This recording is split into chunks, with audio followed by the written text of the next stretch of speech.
오늘의 헤드라인입니다. 내륙 곳곳에 한파특보가 내려진 가운데 밤사이 북극 한기가 밀려오면서 강력한 한파가 시작됐습니다.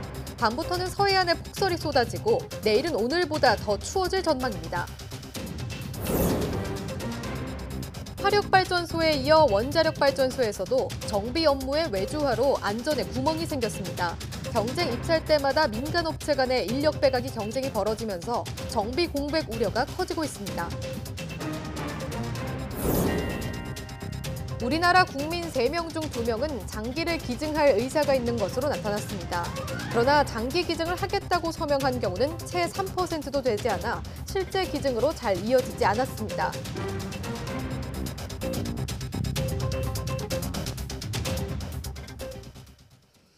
시청자 여러분 안녕하십니까? 12월 27일 목요일 사이언스투데이입니다. 중부와 남부 일부에 한파특보가 내려진 가운데 올겨울 들어 가장 강력한 한파가 시작됐습니다. 기상청은 상층 온도가 영하 30도에 달하는 북극 한기가 밀려오면서 밤사이 기온이 10도 이상 크게 떨어졌다고 밝혔습니다. 오늘 아침 기온은 철원군 임남면 기온이 영하 20.9도까지 떨어진 것을 비롯해 파주 영하 13.5도, 서울 영하 11.8도, 대전 영하 8도, 광주 영하 4.9도, 부산 영하 0.5도로 제주도를 제외한 전국 기온이 영하권을 기록했습니다. 특히 강한 바람이 불면서 중부지방 체감온도는 영하 20도 안팎에 머물렀습니다. 금요일인 내일은 서울 아침 기온이 영하 13도까지 내려가며 한파가 절정을 이루겠고 한파 속에 제주 산간에는 최고 30cm, 서해안에도 최고 7cm의 많은 눈이 내릴 전망입니다. 2019년에 떠오르는 첫 해는 오전 7시 26분에 독도에서 가장 먼저 볼 수 있습니다. 한국천문연구원은 주요 지역의 올해 마지막 해넘이 시각과 새해 첫 해돋이 시각을 발표했습니다. 서울에서 첫 해를 만나는 시각은 오전 7시 47분이며 부산과 울산은 오전 7시 32분, 인천 오전 7시 48분 등입니다. 올해 마지막 날인 31일 가장 늦게 해가 지는 곳은 전남 신안 가거도로 오후 5시 40분까지 일몰을 볼 수 있습니다. 일출 시각은 해발 고도 0m를 기준으로 계산됐으며 고도가 높을수록 일출 시각은 빨라집니다. 한국과학창의재단 이사장에 안성진 성균관대 컴퓨터교육과 교수가 임명됐습니다. 신임 안성진 이사장은 성균관대에서 석사와 박사 학위를 받고 한국과학기술연구원을 거쳐 1999년부터 성균관대 교수로 재직하고 있으며 현재 사범대학장과 교육대학원장을 맡고 있습니다. 안 이사장은 앞으로 3년 동안 과학문화 창달과 창의적 인재 육성을 위한 업무를 수행하게 됩니다. 올 한 해 과학계에서 가장 주목받은 뉴스는 무엇일까요? 미세먼지와 플라스틱 쓰레기 같은 환경 관련 이슈가 국민의 큰 관심을 끌었는데요. 한국과학기술단체 총연합회가 국민투표로 꼽은 과학계 10대 뉴스를 이혜리 기자가 정리했습니다.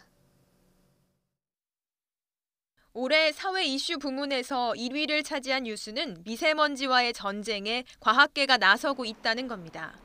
과학기술계가 미세먼지 문제를 해결하기 위해 중국과 협력 연구를 벌이는 등 다양한 시도를 하고 있다는 점이 국민 공감대를 이끌었습니다.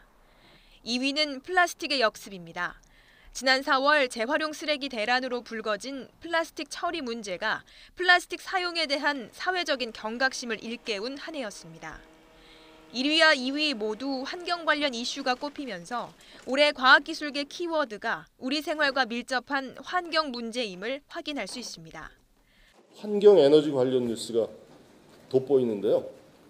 이들 분야에 대한 연구 개발 그리고 정책 우선순위가 높아져야 된다는 그런 사회적 필요성을 확인할 수 있었고요. 3위는 지난달에 있었던 누리호 엔진 시험 발사체의 발사 성공이 꼽혔고 지난해부터 계속되는 탈원전, 신재생 에너지 갈등 이슈가 그 뒤를 이었습니다. 올해 관심을 끈 연구 성과에서도 환경과 관련된 내용이 최상위에 이름을 올렸습니다. 연구 성과 부문 1위는 카이스트 이상엽 교수 연구팀이 개발한 친환경 플라스틱 생산 기술과 기존 플라스틱을 분해할 수 있는 기술이 차지했습니다. 삼성전자와 SK하이닉스가 세계 최초로 개발에 성공한 최첨단 모바일 D램이 2위, 구부러지는 반도체 기술이 3위에 선정됐습니다. 이 밖에도 휴대전화 등에 쓰이는 리튬 이온 배터리의 성능을 대폭 높인 기술과 치매를 조기에 예측하는 데 활용될 의료기기가 식약처의 인증을 받았다는 소식, 오염물질을 배출하지 않는 친환경 수소 연료 전지를 상용화가 가능한 수준으로 개발했다는 성과도 10대 뉴스에 이름을 올렸습니다. YTN 사이언스 이혜리입니다. 고 김용균 씨의 사망으로 화력발전소 정비 업무의 외주화가 도마 위에 올랐습니다.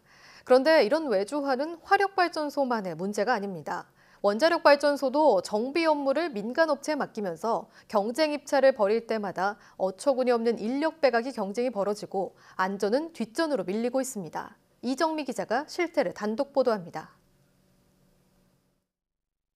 한울원전 5, 6호기입니다. 최근 6개월 사이 발전소에서 계측 제어 설비를 정비하는 외주업체 직원 18명이 그만뒀습니다. 전체의 3분의 1에 달합니다. 3년마다 새로 외주업체를 선정하는데 입찰 시기가 다시 돌아오자 경쟁 업체에서 인력을 빼간 겁니다. 경쟁 업체에서 스카우트 제의가 들어오는 거죠. 스카우트 제의로 한두 명이 가게 되면은 나머지들은 자연스럽게 따라가는 겁니다. 발전소에 근무한 정비 기술자를 보유하면 입찰에서 가점을 주다 보니 업체마다 인력 빼가기 경쟁이 벌어지고 있습니다. 직원 입장에서도 입찰 가능성이 높은 업체를 찾아 눈치를 볼 수밖에 없습니다. 특급 고급 인력들이 이동한다는 얘기는 정보를 더 가진 사람들이 이동한다는 얘기하고 똑같거든. 그럼 이제 그 밑에 있는 직원들은 그 정보에 휩쓸릴 수밖에 없는 거죠. 이직 사태 이후 대체 인력 18명이 투입됐지만 7명은 정비를 해본 적이 없는 신입. 정비 공백 우려가 나옵니다. 특히 한울 6호기는 이달부터 내년 3월 말까지 계획 예방 정비 기간으로 발전을 멈추고 파견 인력까지 받아 집중 정비하는 기간입니다.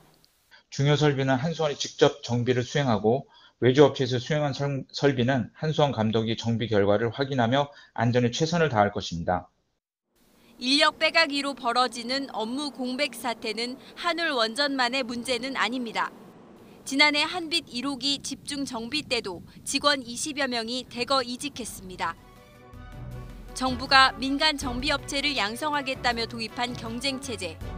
하지만 업체들은 인력 빼가기 경쟁을 벌이고 정비사들은 실직을 우려해 업체가 바뀔 때마다 이직을 위한 눈치 경쟁을 하는 게 지금의 현실입니다. YTN 이정미입니다.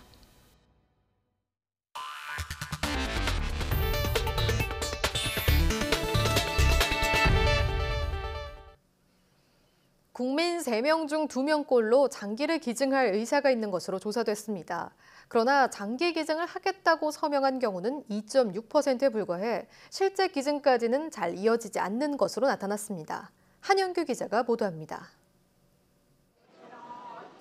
국민 3명 가운데 2명꼴로 장기나 인체 조직을 기증할 뜻이 있다는 조사 결과가 나왔습니다. 질병관리본부가 만 19세 이상 남녀 1,000명을 대상으로 온라인 설문조사한 결과입니다. 하지만 실제 장기 기증 희망 등록서에 서명한 경우는 전체 국민의 2.6%에 그쳐 생명 나눔 실천은 여전히 부족했습니다. 장기 기증 의사가 없다고 밝힌 응답자들은 그 이유로 인체 훼손에 대한 거부감과 막연히 두려워서 사후 처리나 예우 등에 대한 정보가 부족해서 등을 꼽았습니다. 장기 기증한 거에 대해서 기증하신 유가족들 또 기증자 스스로도 자긍심을 가질 수 있도록 사회적인 분위기가 돼야 된다고 생각을 하고 있습니다. 우리나라에는 3만 명 이상의 환자가 장기 이식을 받기 위해 대기하고 있습니다. 하지만 뇌사 장기 기증자 수는 인구 100만 명당 9.9명에 불과해 스페인 46.9명, 미국 31.9명 등 해외 선진국과 비교해 크게 부족한 상황입니다. 뇌사 장기 기증자 수는 2016년 573명이었지만 지난해는 515명으로 큰 폭으로 감소했습니다. 장기 기증자에 대한 예우 방안으로는 장내 지원 서비스가 적합하다는 의견이 가장 많았고 지원금 지급, 유가족 지원 프로그램 강화, 추모 공원 설립 등의 순으로 나타났습니다. YTN 한영규입니다. 이스라엘이 네덜란드와 캐나다에 이어 3번째로 의료용 대마초 수출을 허용하기로 했습니다. 이스라엘 의회인 크네세트는 현지 시각으로 어제 오후 의료용 대마초 수출을 허용하는 법안을 만장일치로 승인했다고 AP통신 등 외신들이 보도했습니다. 현재 이스라엘에서 의료용 대마초는 합법이고 대마초 재배 회사도 8개가 있지만 대마초 암 거래에 대한 우려 등으로 그동안 수출은 허용되지 않았습니다. 이스라엘 당국은 의료용 대마초 수출이 연간 10억 달러, 우리 돈 약 1조 1천억 원의 수익을 가져올 것으로 추정하고 있다고 로이터 통신이 전했습니다. 인도네시아 쓰나미 피해 지역에 쓰나미가 재발할 가능성이 우려됨에 따라 긴장감이 높아지고 있습니다. 쓰나미의 파고는 초기에 알려진 것보다 훨씬 높았고 위력도 강했던 것으로 나타났습니다. 김태현 기자의 보도입니다.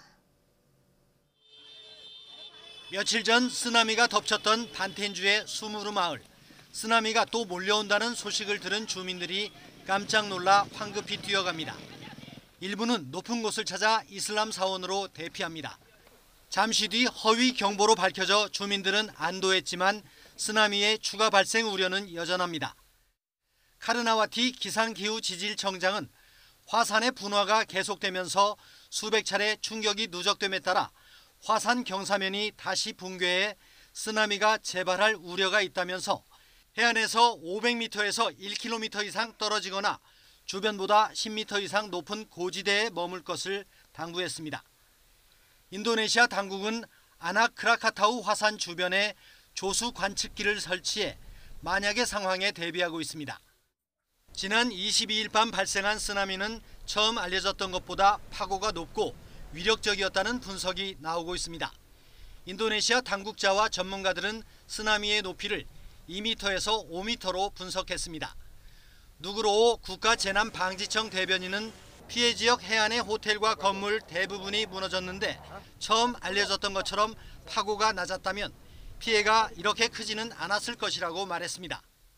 앞서 기상기후지질청은 쓰나미 발생 초기에 순다해협 주변 4곳에서 관측된 쓰나미의 높이가 0.3m에서 0.9m에 불과했다면서 태양과 지구와 달이 일직선상에 놓인 대조기를 맞아 만조 수위가 높았던 탓에 피해가 컸다고 밝힌 바 있습니다.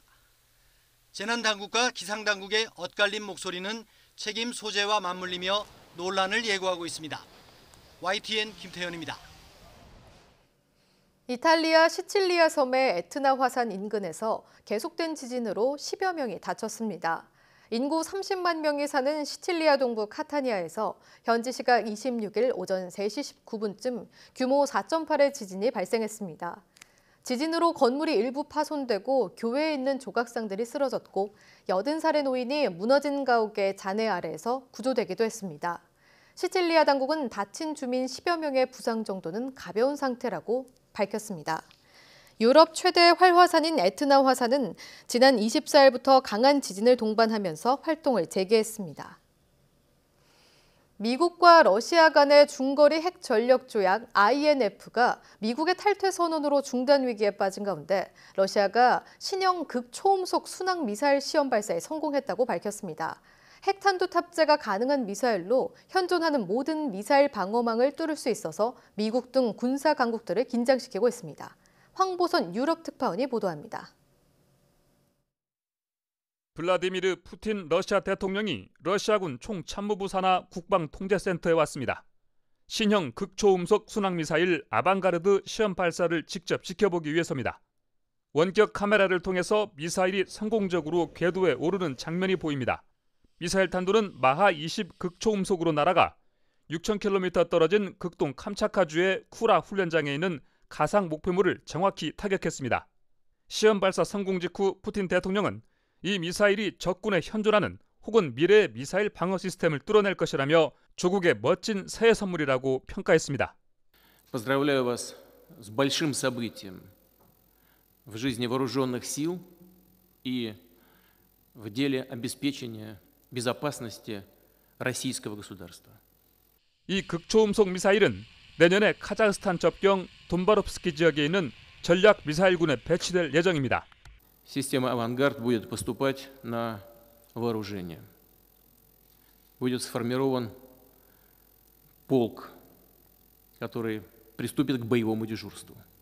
이번 미사일 발사 성공은 미국이 중거리 핵전력 조약 INF 탈퇴를 선언한 가운데 나온 것으로 극초음속 무기를 21세기 전쟁의 승패를 판가름할 핵심 무기로 보는 군사 강국들 사이의 개발 경쟁을 더 부추길 것으로 보입니다.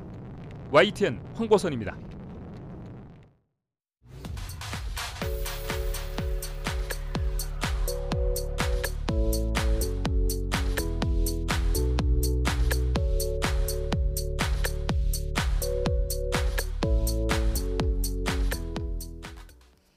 독감 치료제를 먹은 중학생이 추락해 숨진 사건으로 타미플루에 대한 안정성 논란이 커지고 있습니다. 타미플루와 사고의 연관성은 밝혀지지 않았지만 유족은 의사와 약사에게 약 부작용에 대한 설명을 듣지 못했다고 주장하는데요. 오늘 오후 4시 사이언투데이에서는 타미플루의 부작용과 사고의 연관성에 대해 취재기자와 함께 자세히 알아보겠습니다. 오후도 많은 시청 바랍니다. 함께해 주신 여러분 고맙습니다.